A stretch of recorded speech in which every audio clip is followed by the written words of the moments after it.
Welcome back, everyone, to the deep dive. Today, we're getting into something that, well, it affects all of us. The impact of jumping to conclusions. You know, those quick judgments. Right. They seem small sometimes, but they can really wear away at trust, even if you mean well. Exactly. And we're going to unpack this using a really vivid personal story. It's called The Missing Skate and Tarnished Trust. Mm-hmm. And it's more than just a childhood memory, isn't it? The source calls it a blaring klaxon warning. Yeah, against that perilous leap to conclusions. It really highlights the lasting damage assumptions can cause. So our mission today is to dissect that, to see how this seemingly simple incident created this deep sense of injustice and, well, changed relationships. It's a great lens for looking at our own, interactions. Okay, so let's set the scene. We're talking about little Carl, fourth, maybe fifth grade. Arm at age, yeah. And his daily routine was this 1.3-mile trip to school. But the key thing was how he got there. On roller skates. Metal wheels, apparently. Yes. The source paints this great picture, exhilarating clatter against the asphalt tarmac on his blue-on-blue two-wheeled steed. Love that description. It sounds like pure freedom. Turned school from a dungeon into a kingdom for him. Totally. And he wasn't alone. His friend, Tom Steele, joined him. They were this rolling vanguard. Mm-hmm. And their crucial stop was Ben's house. It was right near the school entrance, kind of like a perfect staging area. A fortress of parental benevolence, as the source puts it. Right. And Ben's backyard was the Hall of Heroes, where they'd drop off their skates and skateboards before heading into school. It sounds, pretty perfect, safe, trusted. A little slice of childhood freedom. Seems idyllic. Until one morning, you knew it was coming, right? Headway's the way. They get to Ben's yard, Tom and little Carl, worried about being late, as always, and bam, something's wrong. Something rotten in the state of skatedom. Exactly. One of Eldon's skates, described as clunky, clearly inferior, by the way, is missing. Just one skate, gone. AWOL. And this is where it gets interesting. The boys, they just knew. Yeah, the source talks about this silent, almost telepathic communication. Instantly. No discussion needed. Foul play was afoot. Right. Not just lost, but a skate napping, committed by some villain of unimaginable cruelty. Kids' imaginations, right. But it also shows that tendency we all have to jump to the most dramatic explanation sometimes, to fill that gap. Definitely. And so they launch Operation Rescue the Roller Skate using like 10 vital minutes before the school bell. 10 crucial minutes. You can picture them, can't you? Totally. Searching behind the suspiciously leafy potted plants. Near the pool, the shimmering blue abyss. The lawn chairs, all the likely spots. Desperate searching. But no luck. The skate's just gone. Yeah. And time's ticking. The relentless taskmaster. And this is the moment, the critical point. As they're leaving the yard, defeated, they walk past the kitchen window. The imposing glass portal. Yeah. And inside is Jimmy, Ben's older brother. He's eating breakfast. To the boys, he's like this titan of adulthood. Already conquered high school. Yeah. A figure of authority. Exactly. And Jimmy sees them, but what does he see? Here we go. The principle of the perilous leap to conclusions. Lay it out for us. What's happening in Jimmy's head? Well, his vantage point is limited, right? He's sitting there, looks out, sees these two boys in the backyard for 10 minutes. Just hanging around from his perspective. Exactly. He hasn't actually seen them do anything specific. Certainly nothing untoward.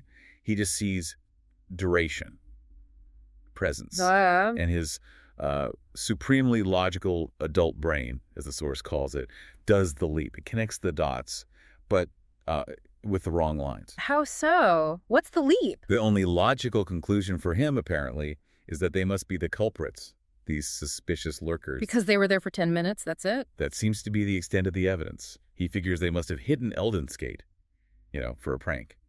Their own twisted amusement. Wow, okay. So it's not based on seeing them hide it, just being there. Precisely. It's constructing a whole story based on minimal, ambiguous information. Duration, not action. That's the perilous leap. Filling in the blanks with assumptions. And that unwavering confidence of adulthood means he doesn't question it. Doesn't seem like it. It's a classic cognitive shortcut, really. Maybe confirmation bias kids mess around. Maybe availability. What else could they be doing? But the result is a narrative built on sand. Not on fact. Not on observation of the relevant action, no. Okay, so Jimmy makes the leap. He's decided they're guilty. What happens next? The fallout. Oh, it's swift. And pretty brutal for the kids. The wheels of adult judgment, as the text says. They grind fast. Apparently so. School ends, and who's waiting for them? Ben's mom. The formerly benevolent gatekeeper. Yeah, now she's got the wrath of 1,000 unjustly accused squirrels. Great line. Ha! So she confronts them. Confronts, accuses.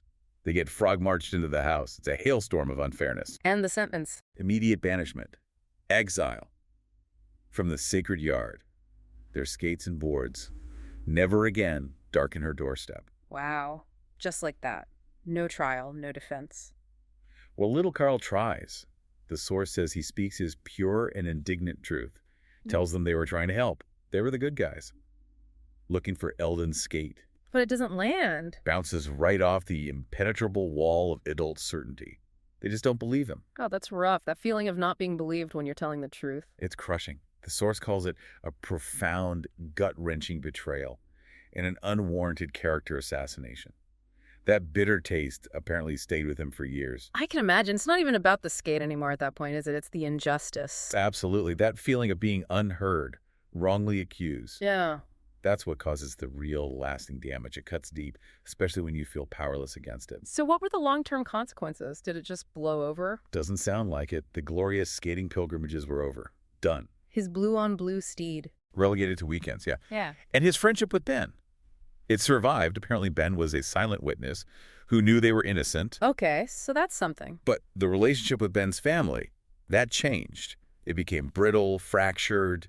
The easy connection was gone, replaced by this strained politeness. Always that awkward reminder hanging in the air. Exactly. Yeah. The silence that descended, as the source puts it. It's a really stark picture of how trust, once broken by assumption, is incredibly hard to repair. It erodes the foundation. It really does. Which brings us to the core lesson here, doesn't it? The big warning from this story. Resist the urge. Resist the urge to fill in the blanks with assumptions. It's so easy to do, right? Especially when we're busy or we think we've seen this pattern before. Absolutely. And the practical takeaway for you, listening, is huge. This isn't just about, being nice. It's about accuracy, fairness, better relationships. How so? What's the practice? It's about consciously taking that extra moment, pausing, asking, do I have the full picture here? Could there be another explanation? Another motive I haven't considered.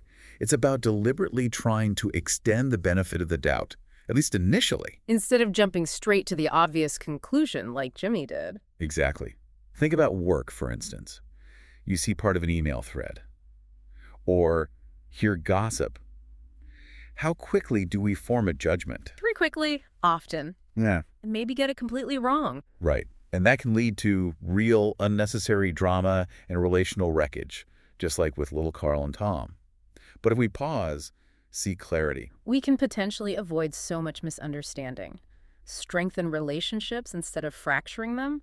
It applies everywhere. Personal life, work. Everywhere. Which leads to a really important question maybe for everyone listening. Yeah. Thinking about Jimmy's certainty based on seeing them for just 10 minutes. How often do you find yourself making similar leaps? Oof. That's a tough one to ask ourselves. It is. But think about it. Maybe in a meeting, a family argument, even just scrolling through social media, we see a snippet and boom, judgment made. And the stakes can be much higher than a roller skate. Much higher. But consciously challenging that first assumption, seeking more info, it can fundamentally change the outcome. That's a really powerful takeaway. So this deep dive into the missing skate, it really underscores the lasting damage assumptions cause when we act on incomplete information. It does. The key lesson is that pause. Yeah. That moment of seeking clarity before leaping. Yeah. It protects others, and it protects the integrity of our own judgment, too. Well said. So maybe a final thought for you to consider. What are the silent communications or the limited vantage points influencing your judgments right now? In your life, your work? And how can you actively push past those limitations? Seek out the fuller picture to build stronger trust, better understanding. It's a skill worth practicing. Definitely something to mull over. Thank you for joining us on this deep dive today. And listen, if exploring ideas through stories like this resonates with you, or if you're looking to boost your English skills, stick around. We've got something really useful. Yeah, whether you happen to be an English teacher searching for dynamic tools, or maybe you're a student aiming to level up your skills, we've developed some unique resources. We really have. For teachers, check out our Teacher's Toolkit. Seriously, it's designed to be a huge time saver. It's a full, ready-to-go lesson plan built around ESL stories. And it's got differentiated levels, A2, B2, C2, all using those engaging Trash Can Carl stories we developed. Very adaptable. Right. And for learners, we've got a couple of great options. There's the Learner's Listening package. If you want to improve your listening comprehension, maybe on your commute or while you're out, this is perfect. New stories every week. Or, if you want the whole experience, there's the full immersion package. That gives you both the audio and the written text for all the different skill levels. Really comprehensive. The common thread, though, is the stories. We use unique, original narratives combined with AI technology to make the learning process really effective, but also genuinely engaging. Yeah, we think learning should be captivating, not a chore. Absolutely. So, are you ready to get started? Just visit us at customenglishclasses.com. That's customenglishclasses.com. Head over there, find the plan that fits you, and dive into learning with our unique stories. We hope to see you there.